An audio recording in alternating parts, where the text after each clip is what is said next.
আমাদের ভারতীয় ক্রিকেট টিমকে জানাই অনেক অনেক অনেক শুভেচ্ছা এবং অভিনন্দন এবং নত মস্তকে প্রণাম। আমাদের ভারতীয় ক্রিকেট টিমের একজনও সেই পাকিস্তানের প্লেয়ারদের সঙ্গে হ্যান্ডশেক পর্যন্ত করেনি। আমাদের ইন্ডিয়ান টিমের ক্যাপ্টেন জানিয়ে দিয়েছে পরিষ্কার যে এই জয় আমরা উৎসর্গ করছি ভারতীয়দের, মানে সমস্ত ভারতবাসীদের এই জয় আমরা উৎসর্গ করছি সেই পেহেলগাঁও অ্যাটাকে যারা মারা গেছিল তাদের পরিবারের লোককে।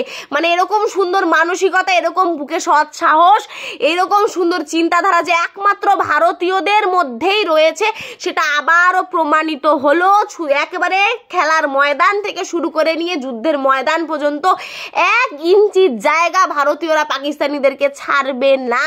আমি একজন ভারতীয় হিসেবে আবারও গর্ববোধ করি, এমনকি এরকম সুন্দর বিরল দৃশ্যের সাক্ষী গোটা ভারতবাসী রইল। আবারও ভবিষ্যতেও আমাদের ভারত ঠিক এইভাবে 1000 বার করে প্রমাণ করবে, এমনকি পাকিস্তানিদের চোখে আঙুল দিয়ে দেখিয়ে দেবে, বুঝিয়ে দেবে যে ভারত পাকিস্তানের থেকে 1000 গুণ বেটার।